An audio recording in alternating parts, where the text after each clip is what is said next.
Salam saudara-saudara yang saya kasih di dalam Tuhan. Ibrani pasal 10 ayat 32 mengatakan, "Ingatlah akan masa yang lalu, sesudah kamu menerima terang, kamu banyak menderita, oleh karena kamu bertahan dalam perjuangan yang berat." Saudara-saudari yang saya kasih di dalam Tuhan, hari-hari ini adalah hari-hari di mana kita adalah pejuang-pejuang yang berjuang di masa yang berat. Nah, saudara, seperti mana firman Tuhan yang saya bacakan tadi, bahwa kita sedang menghadapi perjuangan yang berat. Kita melihat di masa-masa yang lalu, para hamba-hamba Tuhan daripada Kejadian sampai kepada Maleaki, atau di dalam perjanjian baru daripada Matius sampai kepada Wahyu. Kita dapat melihat bagaimana hamba-hamba Tuhan ini, setiap pribadi yang ada di dalam firman Tuhan dalam Alkitab, menceritakan bahwa mereka adalah pejuang yang rohani. Mereka adalah pejuang-pejuang rohani yang luar biasa. Di masa mereka ada hal-hal yang mereka hadapi, yang mana mereka harus berjuang sampai titik yang terakhir. Kita melihat seperti Nuh pada zaman dia. Dia adalah seorang pribadi yang dipakai oleh Tuhan di masa itu. Dan dia memiliki perjuangan yang sangat berat. Dia harus membina bahtera yang besar. Dia harus melewati hari-hari yang begitu sukar, di mana orang-orang di sekitar dia hidup di dalam keadaan yang berdosa. Hanya dia dan keluarganya saja yang hidup benar di hadapan Tuhan.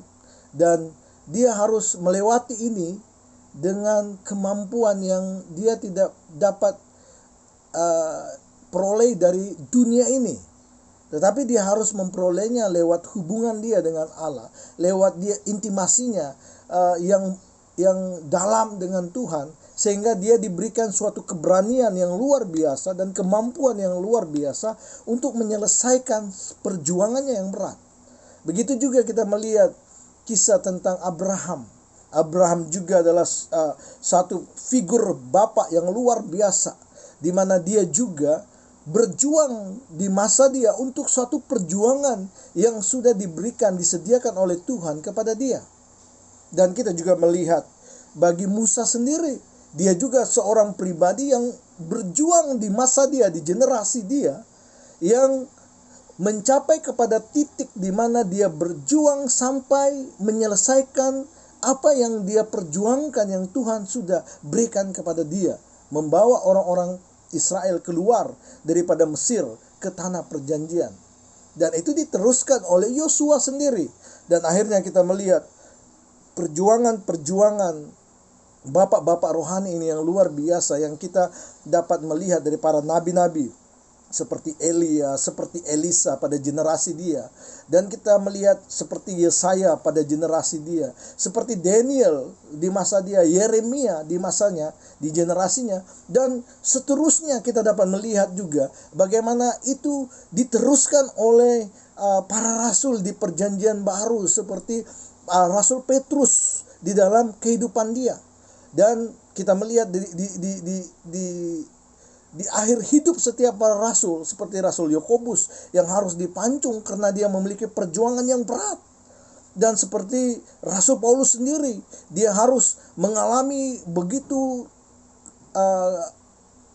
keadaan-keadaan yang sukar, perjuangan-perjuangan yang sukar di dalam hidupnya. Dan dia mencapai titik terakhir sehingga dia berkata, kematian itu adalah keuntungan. Hidup itu adalah untuk Kristus. Dia meninggalkan apa yang di belakangnya dan mengarahkan apa yang ada di depannya. Berfokus kepada apa yang ada di hadapannya, sehingga dia berlari begitu rupa seperti seorang pelari yang berlari kepada garisan yang terakhir. Dan dia berkata di dalam tulisannya, dia berkata, aku telah mengakhiri perjuangan ini, sehingga meneteskan darahnya. Dan aku berkata kepadamu, engkau juga adalah seorang yang lebih daripada pemenang. Wow, luar biasa saudara. Dan kita pada generasi ini juga adalah orang-orang yang sedang di dalam perjuangan yang berat. Saya dan saudara adalah pahlawan-pahlawan rohani yang harus menempuh kehidupan ini bukan menempuh untuk diri kita, tetapi menempuh kepada satu perjuangan yang Tuhan siapkan, Tuhan sudah sediakan buat saya dan saudara. Dan hidup ini adalah perjuangan bagi kita, saudara. Perjuangan iman kita, perjuangan kepercayaan kita, perjuangan untuk menyampaikan Injil kepada ramai orang. Inilah perjuangan. Dan ketika kita menghadapi pandemik ini, kita bukan menghadapinya begitu saja, tetapi kita menghadapinya dengan kekuatan yang daripada Kristus. Sehingga ini adalah satu perjuangan di mana orang-orang yang lain dapat melihat Kristus ada di dalam kita. Dan kita melewati pandemik ini dengan melewatinya dengan kekuatan daripada Tuhan. Sehingga itu menimbulkan pertanyaan kepada orang-orang yang ada di kiri dan kanan kita, bahwa kita berjalan di dalam perjuangan bersama dengan Kristus. Dan ini menjadi kesaksian yang besar buat saya dan saudara. Nah saudara, untuk menjadi seorang pejuang rohani yang luar biasa, kita harus kenal siapa kita. Kita harus tahu bahwa kita itu adalah pejuang rohani. Kita itu bukan orang yang sembarang. Kita itu bukan orang yang tiada kaitan dengan pejuang-pejuang yang sebelum, seperti yang terjadi di perjanjian lama dan di perjanjian baru. Nah saudara, firman Tuhan di dalam 1 Yohanes pasal 3, 1-2 dan 9 dikatakan begini. Lihatlah betapa besarnya kasih yang dikaruniakan Bapa kepada kita, sehingga kita disebut anak-anak Allah. Dan memang kita adalah anak-anak Allah. Karena itu dunia tidak mengenal kita, sebab dunia tidak mengenal Dia. Saudara-saudaraku yang kekasih, sekarang kita adalah anak-anak Allah, tetapi belum nyata apa keadaan kita kelak. Akan tetapi kita tahu bahwa apabila Kristus menyatakan dirinya, kita akan menjadi sama seperti Dia, sebab kita akan melihat Dia dalam keadaannya yang sebenar. Setiap orang yang lahir dari Allah tidak berbuat dosa lagi, sebab benih ilahi tetap ada di dalam dia, dan ia tidak berbuat dosa karena ia lahir dari Allah. Nah saudara, ayat firman Tuhan ini cukup jelas memberitahu kepada kita bahwa kita adalah anak-anak Allah. Kita telah dijadikan lewat karena kita menerima Yesus sebagai Tuhan dan Juru Selamat. Lewat kita percaya kepada Dia, maka dengan itu kita adalah anak-anak Allah, diberikan hak sebagai anak-anak Allah di dalam Yohanes pasal 1 ayat 12. Dan dia katakan bahwa yang ada di dalam kita itu adalah benih ilahi, karena kita lahir dari Allah. Wow, ini suatu yang luar biasa saudara. Ini suatu yang jelas nyata bahwa darah yang ada di dalam diri kita adalah darah Kristus, darah yang adalah benih Allah. Jadi kita melihat kepada Kristus juga, di mana siapakah Dia yang adalah darah yang asli itu, yang sudah lahir, yang sudah ada di dalam kita, yang mengalir di dalam kita. Dia adalah Allah yang maha tinggi. Dia adalah Tuhan yang luar biasa. Di dalam hidupnya ketika dia lahir di dalam dunia ini, dia lahir dengan suatu perjuangan yang disediakan bagi Tuhan, bagi dia.